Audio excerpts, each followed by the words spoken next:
ونتوكل عليه ونعوذ بالله من شرور أنفسنا ومن سيئات أعمالنا من يهده الله فلا مضل له ومن يضلل الله فلا هادي له وأشهد أن لا إله إلا الله وأشهد أن محمدا عبده ورسوله أرسله بالحق بشيرا ونذيرا أما بعد وقال تعالى في موضع آخر قاف والقرآن المجيد بل عجبوا أن جاءهم منذر منهم فقال الكافرون هذا شيء عجيب أإذا متنا وكنا ترابا ذلك رجع بعيد قد علمنا ما تنقص الأرض منهم وعندنا كتاب حفيظ بل كذبوا بالحق لما جاءهم فهم في أمر مريج وقال تعالى في موضع آخر قل إن كنتم تحبون الله فاتبعوني يحببكم الله ويغفر لكم ذنوبكم والله غفور رحيم وقال تعالى في موضع آخر رب اشرح لي صدري ويسر لي أمري واحلل عقدة من لساني يفقهوا قولي ربي زدني علما ربي زدني علما ربي زدني علما وقال تعالى في موضع آخر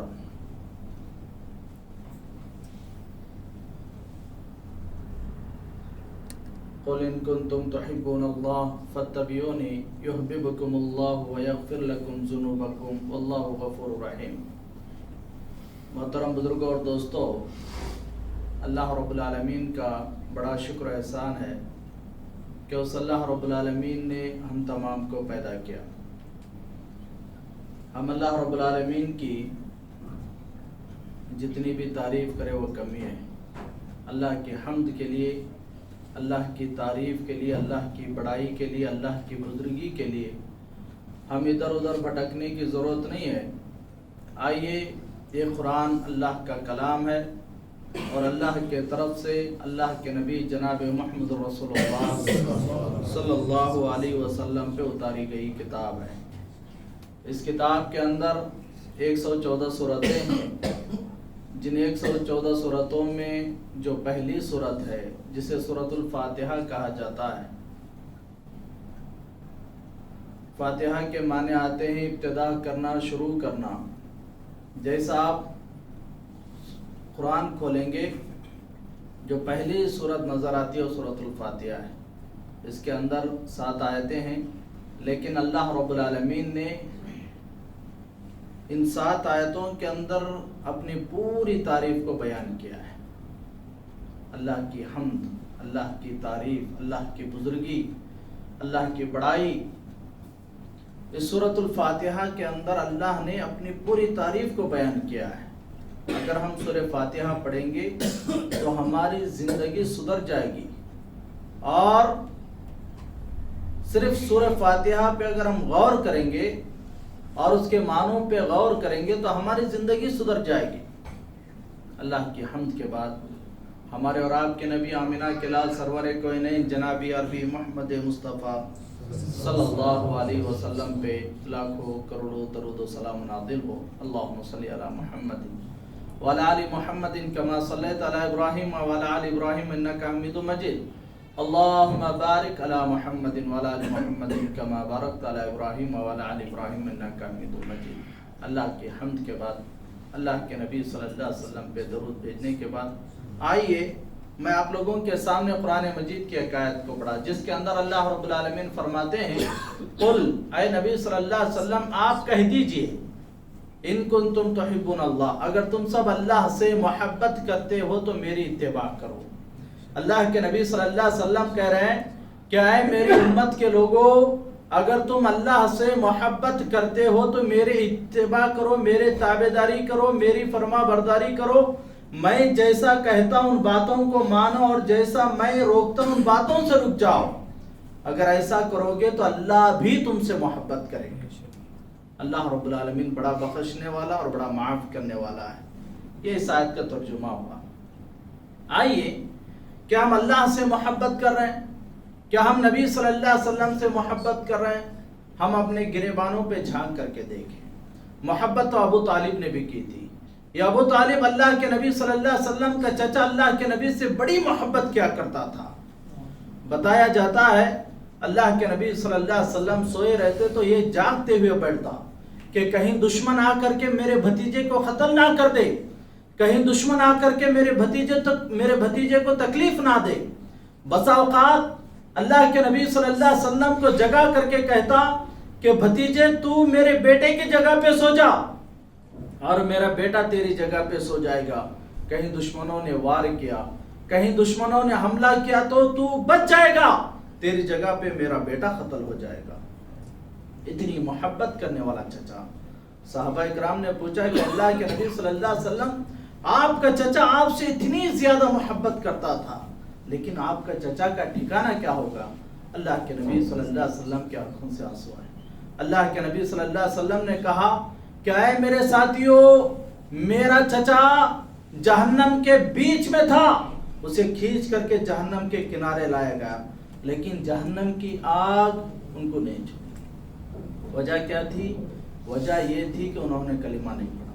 اللہ کے نبی صلی اللہ علیہ وسلم ان کے چچا کے سرانے پہ بیٹھے ہیں, روح قبض ہو رہی ہے, سکرات کے حالات میں اللہ کے نبی صلی اللہ علیہ وسلم کہہ رہے ہیں کہ چچا کلمہ پڑھ لو, کلمہ پڑھ لو.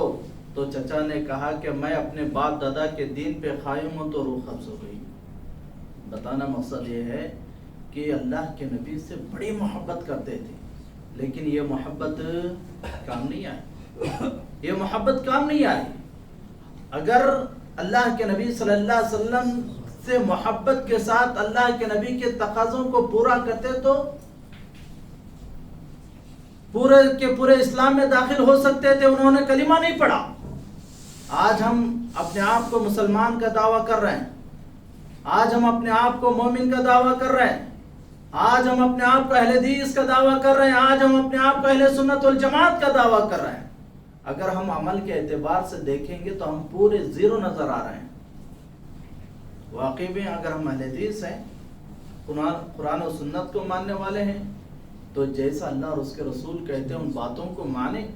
اللہ کے نبی صلی اللہ علیہ وسلم نے مسلمان مردوں کی طرف مخاطب ہو کر کے کہا, نرمی سے نہیں سختی سے. اللہ کے نبی صلی اللہ علیہ وسلم نے مسلمان مردوں کی طرف مخاطب ہو کر کے کہا کہ اے مسلمان مردوں, تم اپنی داڑھیوں کو بڑھاؤ, داڑھیوں پہ رحم کرو, داڑھیوں کو معاف کرو, داڑھیوں کو بلیڈ نہ لگاؤ, داڑھیوں کو وسترا نہ لگاؤ, داڑھیوں کو کینچی نہ لگاؤ.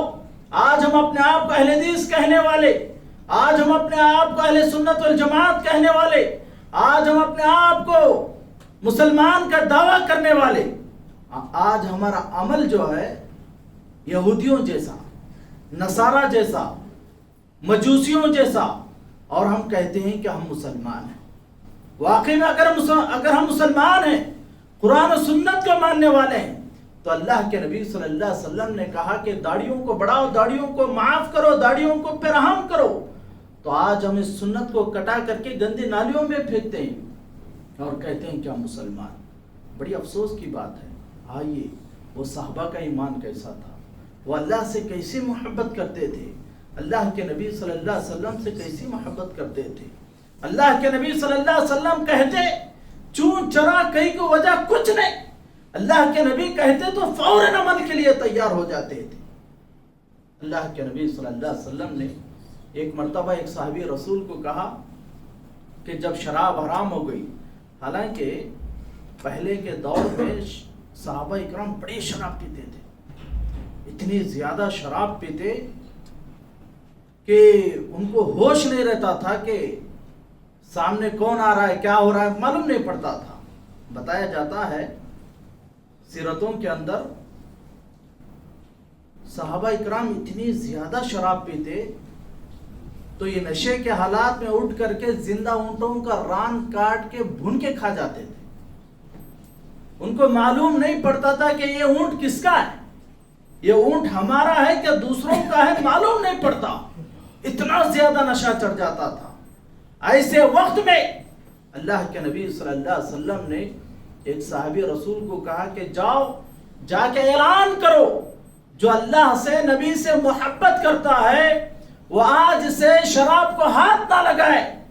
آج سے شراب حرام ہے. مسلمانوں کے لیے مومنوں کے لیے شراب حرام ہے. جا کے اعلان کر دو. وہ صحابی رسول باہر جا کے اعلان کر رہے ہیں بھائی اللہ کا حکم آیا ہے, نبی صلی اللہ علیہ وسلم کا حکم آیا ہے, آج سے شراب حرام ہے, کوئی آدمی شراب کو ہاتھ نہ لگائے. پورے صحابہ بیٹھ کر کے شراب پی رہے ہیں. کوئی کسی کو پلا رہا ہے, کوئی پی رہا ہے, شراب کا جام لگا ہوا ہے. بتایا جاتا ہے چھوٹے چھوٹے معصوم بچے بزرگوں کو شراب پلاتے تھے, لونڈیاں اپنے آقا کو شراب پلاتی, بیویاں اپنے شوہر کو شراب پلاتی.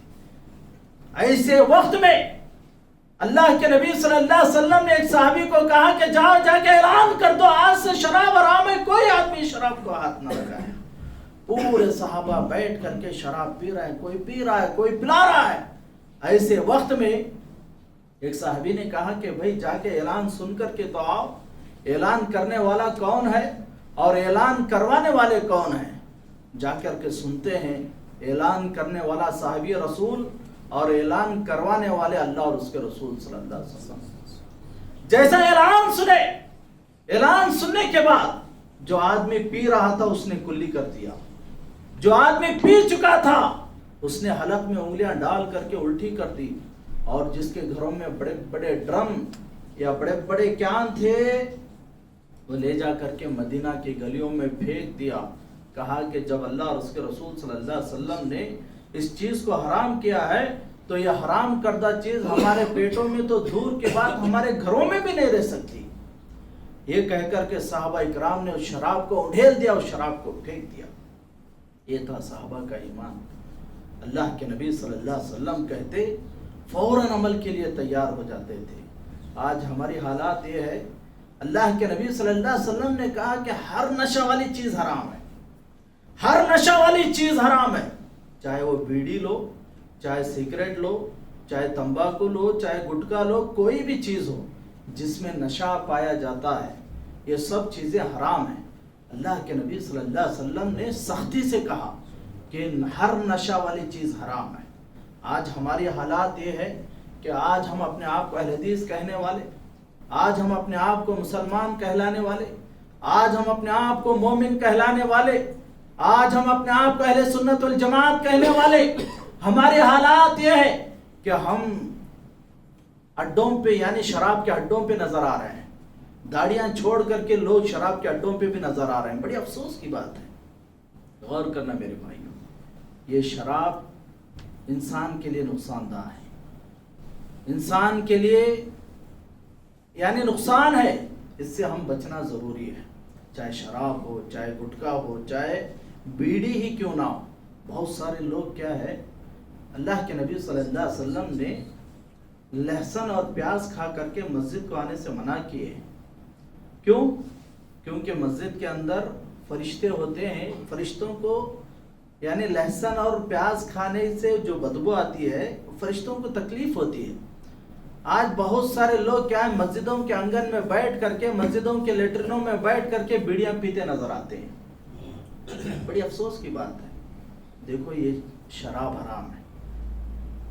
اللہ سے دعا کیجئے کہ اللہ کہنے والے کو اور سننے والوں کو یہ بری لت سے اللہ ہم کو محفوظ عطا فرمائے. آئیے صحابہ کا ایمان کیسا تھا, وہ اللہ سے کیسی محبت کرتے تھے اور اللہ کے نبی صلی اللہ علیہ وسلم سے کیسی محبت کرتے تھے.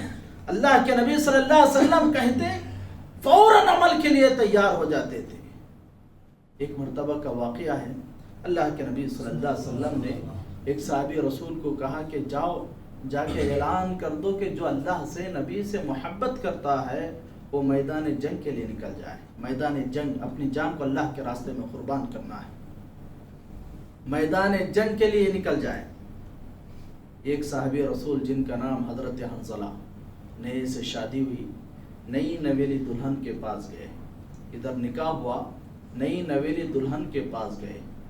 جیسا نئی عرس کے پاس گئے, باہر سے اعلان کرنے والا اعلان کرتے ہوئے جا رہا ہے کہ بھائی اللہ کا حکم ہے, نبی صلی اللہ علیہ وسلم کا حکم ہے, جو اللہ سے نبی سے محبت کرتا ہے وہ میدان جنگ کے لیے نکل جائے۔ اللہ اکبر۔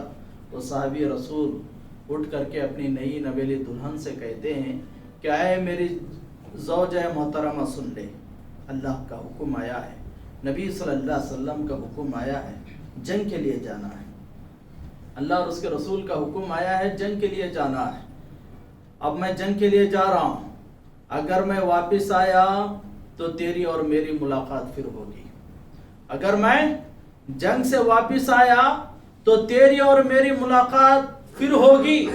اگر میں جنگ سے واپس نہیں آیا، میدان محشر میں اللہ رب العالمین کے پاس تیری اور میری ملاقات ہوگی۔ یہ کہہ کر کے وہ صحابی رسول نے تلوار کو نکالا، گھوڑے پہ بیٹھ کر کے میدان جنگ میں کود گئے۔ جیسا میدان جنگ میں کود گئے، کفار و مشرکین نے ان کی گردن کو اڑا دیا، ان کی گردن کو خلم کر دیا۔ ان کی نئی نویلی جو دلہن تھی وہ دوڑتے ہوئے بھاگتے ہوئے اللہ کے نبی صلی اللہ علیہ وسلم کی خدمت میں آئی، آ کر کے کہا اے آقا، اے سردار، اے اللہ کے نبی، آپ کا ساتھی، آپ کا دوست میرے ساتھ تھا، اے اللہ کے نبی آپ کا اعلان سننے کے بعد وہ غسل کیے بغیر میدان جنگ میں کود گئے ہیں، اے اللہ کے نبی تلاش کرو کہ حنظلہ کہاں ہے، ان کو غسل واجب ہے، وہ غسل کیے بغیر میدان جنگ میں کود گئے ہیں، اے اللہ کے نبی تلاش کرو کہ حنظلہ کہاں ہے۔ اللہ کے نبی صلی اللہ علیہ وسلم نے ایک صحابی رسول کو کہا کہ جاؤ، جا کے اعلان کر دو کہ حنظلہ کہاں ہے۔ تلاش کیا جاتا ہے، غور کرنا میرے بھائیوں، تلاش کیا جاتا ہے۔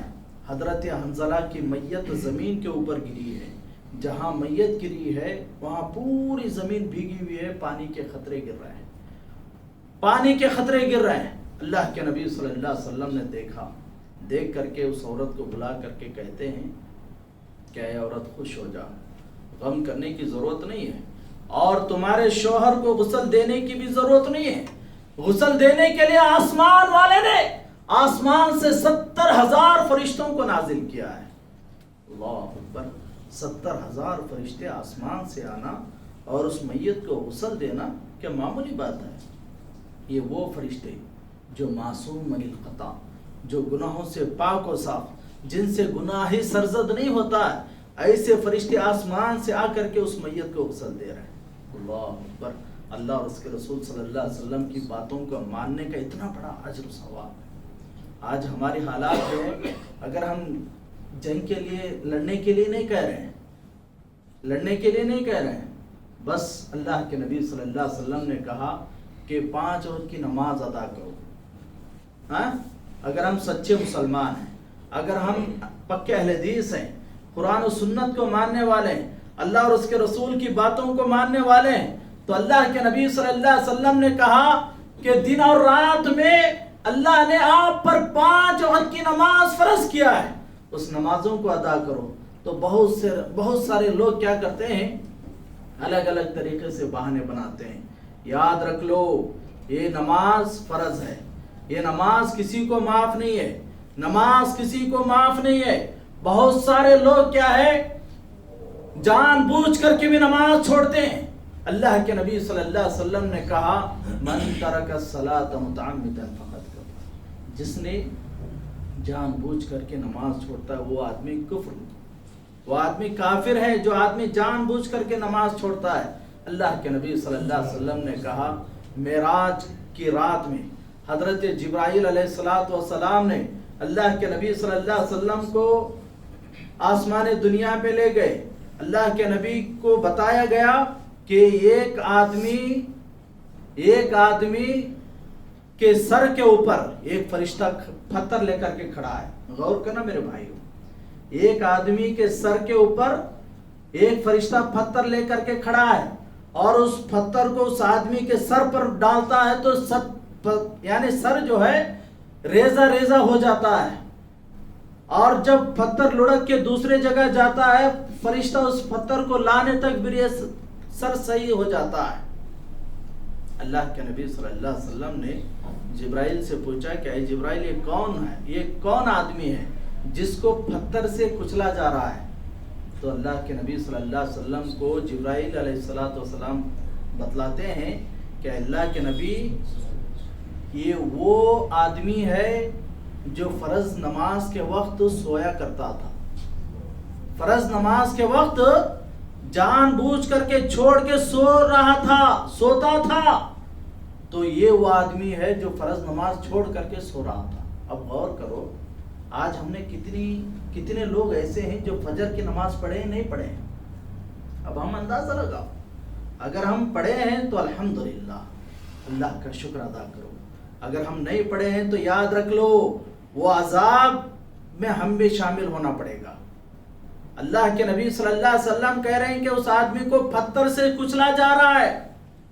اگر ہم مسلمان ہیں، قرآن و سنت کو ماننے والے، اللہ اور اس کے رسول کی باتوں کو ماننے والے ہیں، تو جیسا اللہ اور اس کے رسول صلی اللہ علیہ وسلم کہہ رہے ہیں ان باتوں کو مانیں۔ یہ کوئی ہنسی مذاق کا کھیل نہیں ہے، یہ دنیا جو ہے ہنسی مذاق کا کھیل نہیں ہے۔ آپ کا جو غرغرہ کا وقت آئے گا، آپ کا جب روح قبض ہوئے گی، وہیں سے آپ کی دنیا شروع ہوگی، وہیں سے آپ کا کیا ہے، آپ کے اصل امتحان وہیں سے شروع ہو جائے گا۔ یہ دنیا کم 60 سال 70 سال ایک کھیل تماشے کی طرح ہم گزار رہے ہیں، بڑی افسوس کی بات ہے۔ غور کرنا میرے بھائیو، یہ دنیا اگر ہم قدم رکھ رہے ہیں تو سوچ سمجھ کر کے بھی ہم رکھنا چاہیے کہ اللہ اس قدم کے تعلق سے بھی پوچھے گا کہ میں نے تجھے 60 سال دی تھی، 70 سال دی تھی، کیسا تو اس عمر کھپائے، یعنی اس عمر کو کیسا کمائے؟ اللہ ضرور پوچھے گا۔ یاد رکھنا میرے بھائیو، آئیے وہ صحابہ کا ایمان کیسا تھا، وہ اللہ سے اور اللہ کے نبی سے کیسی محبت کرتے تھے۔ اللہ کے نبی صلی اللہ علیہ وسلم کہتے، صحابہ کرام فوراً عمل کے لیے تیار ہو جاتے تھے۔ ایک مرتبہ اللہ کے نبی صلی اللہ علیہ وسلم پورے صحابہ کرام کو بٹھا کر کے وعظ و نصیحت کر رہے تھے، دین کی باتیں بتا رہے تھے۔ ایسے وقت میں ایک صحابی باہر سے آئے، ان کے ہاتھ میں سونے کی انگوٹھی تھی۔ اللہ کے نبی صلی اللہ علیہ وسلم پورے صحابہ کو بٹھا کر کے وعظ و نصیحت کر رہے تھے، تو باہر سے ایک آدمی آئے، ان کے ہاتھ میں سونے کی انگوٹھی تھی۔ اللہ کے نبی کا چہرہ، یعنی اللہ کے نبی کی نگاہ اس انگوٹھی پہ پڑ گئی تو اللہ کے نبی کا چہرہ غصے سے لال ہو گیا۔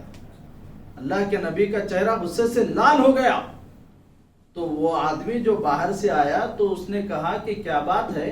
اللہ کے نبی صلی اللہ علیہ وسلم ہمیشہ مجھے دیکھ کر کے ہنستے تھے، مسکراتے تھے، آج اللہ کے نبی کا چہرہ مجھے دیکھ کر کے غصے سے لال ہو گیا ہے، کیا بات ہے؟ تو بازو میں ایک صحابی بیٹھے تو انہوں نے کہا کہ بھلے آدمی، تمہارے ہاتھ میں سونے کی انگوٹھی ہے، یہ سونا مرد کے لیے حرام ہے، یہ سونا مرد کے لیے حرام ہے۔ تو صحابی فوراً اس انگوٹھی کو اتار کر کے پھینک دیا۔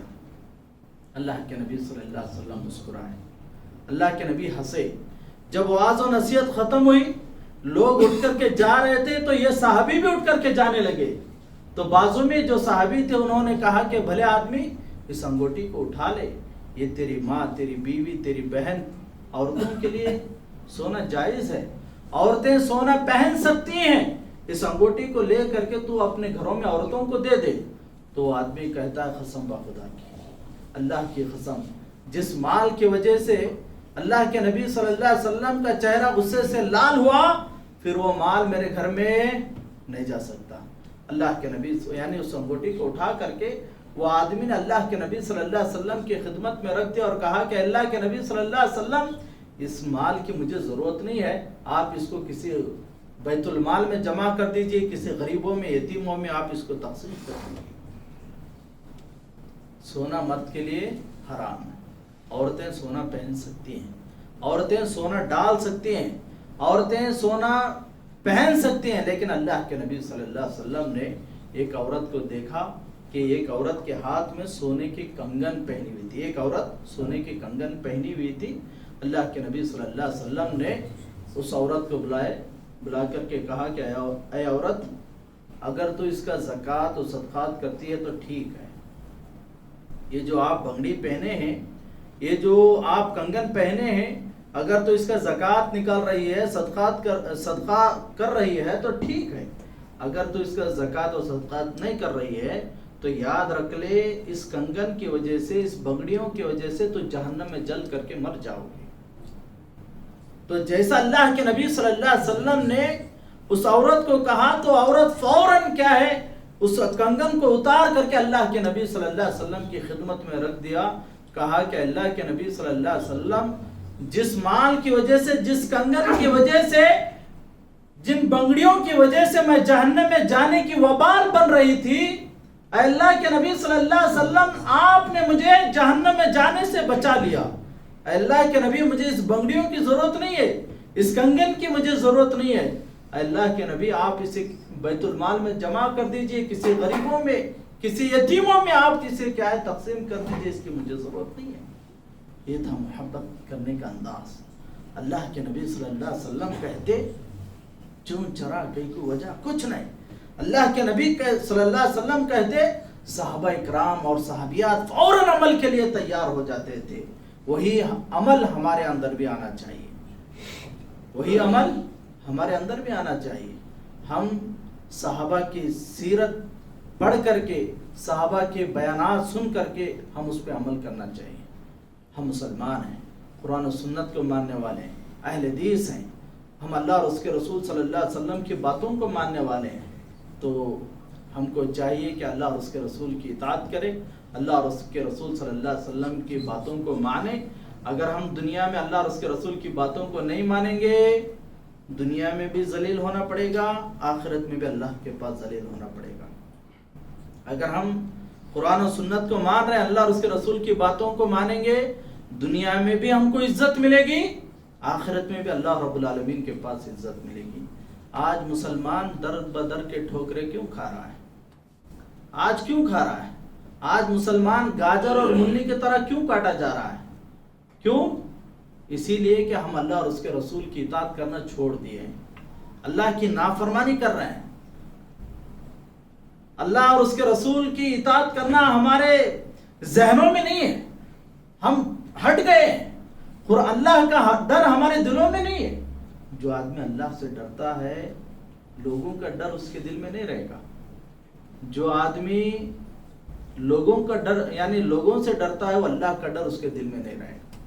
تو بہرکیف اللہ رب العالمین سے میں دعا کرتا ہوں, اے اللہ کہنے والے کو اور سننے والوں کو ان کہی ہوئی اور سنی ہوئی باتوں پہ عمل کرنے کی توفیق عطا فرما. اے اللہ جو بیمار ہیں, اے اللہ ان کی بیماریوں کو دور عطا فرما. اے اللہ جو قرضدار ہیں, اے اللہ ان کے قرضوں کو دور عطا فرما. اے اللہ جو پریشان حال ہے, اے اللہ ان کے پریشان حالوں کو دور عطا فرما. اے اللہ ظالموں کے ظلم سے, فتنوں کے فتنے سے, شرارتوں کی شرارت سے اللہ ہم کو محفوظ عطا فرما. اے اللہ جو مر گئے ہیں, اے اللہ ان کے قبروں میں تو نور سے بھر دے. اے اللہ ان کو کروٹ کروٹ جنت الفردوس عطا فرما. اے اللہ منکر نکیر کے سوالات کے جوابات آسانی کے ساتھ دینے کی توفیق عطا فرما. اللہم اسقنا, اللہم اسقنا, اللہم اسقنا. اے اللہ ہمارے اوپر تیری رحمتیں, تیری برکتیں نازل عطا فرما. آمین ثم آمین. وآخر دعوانا الحمدللہ.